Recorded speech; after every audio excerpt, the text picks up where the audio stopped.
I want to pick your brains on the changing world order. There's been a murmur of change in power for multiple years, but now it feels like there's a storm coming. This sentiment has been termed a new mood in the global south by commentators like Vijay Prashad. Countries that have typically relied on the US and have trusted that relationship, have been protective of that relationship, are now openly speaking out and breaking away. Recent example is how many developing countries didn't side with the US when they imposed sanctions on Russia during the Ukraine war. India was a notorious example, continued trading. Even a smaller country like Namibia was openly against the US policy, and they were confident in taking that stance because they knew they could rely on Russia and China and the BRICS network, which is quite strong now. South Africa openly opposed Israel and the United States as well. And with Trump's recent alienation of allies with the tariffs, it feels like even the allies are waking up to the fact that they can't now trust the relationship that they had with America, and they have to start looking for alternatives. So even if everything changes tomorrow, Bill Clinton's Secretary of State, Madeleine Albright, had popularized the phrase, America is an indispensable country. But now it feels like America is getting dispensable because every country is waking up to the fact that they have to set up alternatives. So even if the administration changes tomorrow or the tariffs are reversed, the damage has already been done. And as a result, in this new ecosystem that's been formed, America won't be a part of it. Is this a fair assessment? So let me just give a very quick historical chronology. For the period 500 AD to 1500 AD, broadly speaking, China was in the world technology lead. Most of the big inventions, the compass, paper currency, gunpowder, and movable type for printing, paper making, came from China or from India in mathematics and in other areas.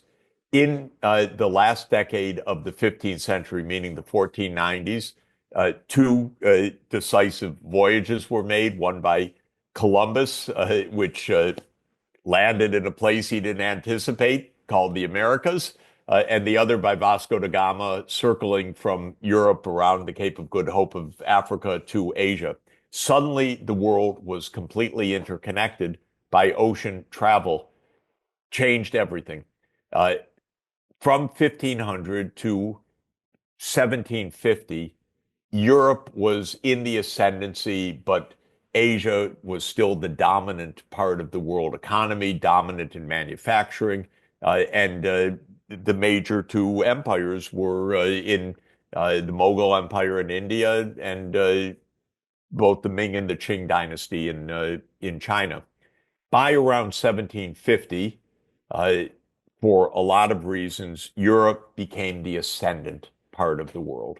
And with the invention of the modern steam engine in 1776 and the industrialization of the military and the industrialization of the British Navy, Europe became the hegemonic leader of the world. India was fully swallowed up. China was half swallowed up. So-called Indochina fell into French hands, broadly speaking.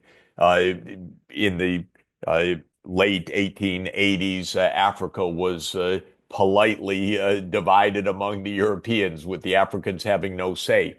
So by 1900, this was a European-dominated world. It would have remained a European-dominated world probably for decades or centuries, but Europe went into two disastrous, absolutely horrendous, violent, vicious civil wars, which are called World War I and World War II. At the end of that period, Europe was so depleted and exhausted, the colonial or the imperial era of Europe ended.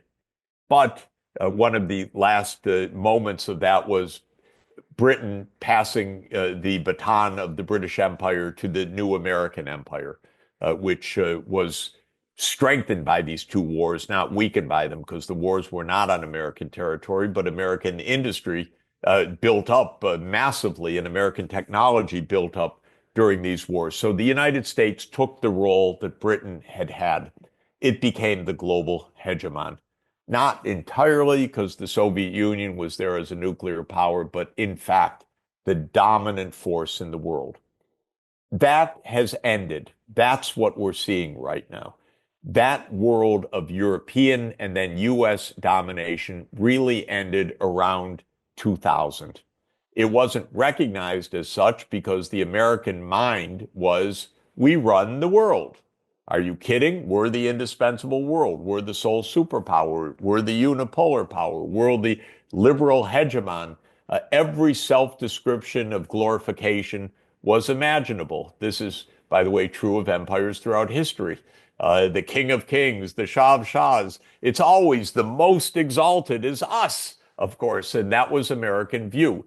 But, the rest of the world was saying, we're making progress step by step, and some at almost a galloping rate, like China, which grew at 10% per year between 1980 and 2020. The upshot of this is that we went to a multipolar world about 25 years ago. The US did not recognize it. It said, we still run the show everywhere. It bossed everyone around, went to wars everywhere, in Syria, in Libya, in Iraq, in Afghanistan, in Ukraine, to show we dominate.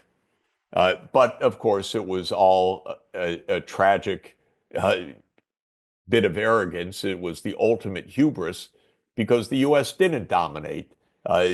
China's a superpower. India is a superpower already, I would argue. Russia is a superpower in many different ways, in economic, technological, military, nuclear armed terms. And that's our real world now, is the multipolar world. And that's where so much of the angst is coming from. You do not find this angst in India or in China or in Southeast Asia. This is not a situation of angst. It is a situation of, wow, not bad. Look at our future. We've got some opportunities here. It's when you come back to Europe and the United States that you find the hand wringing. Oh, the world's coming to an end, and so forth. Because what has come to an end is North Atlantic domination of the world. And the United States doesn't like that. It doesn't even get it. Trump actually gets it, strangely enough, more than Biden did. Biden literally repeated Madeleine Albright, that we're the indispensable nation. I think he said literally that in quoting her. Trump, he may believe it in certain ways, but he understands Russia is a great power. China's a great power. So he doesn't want to go to war with them. Good for him.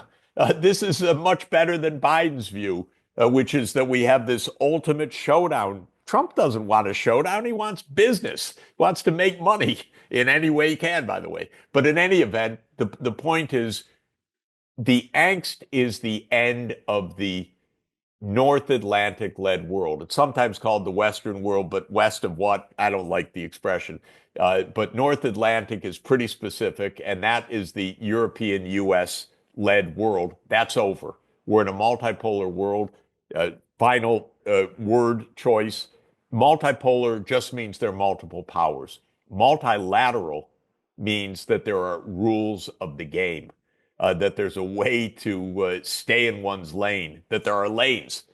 And we are in a multipolar world, but not quite in a multilateral world. And we need to get to the multilateral world.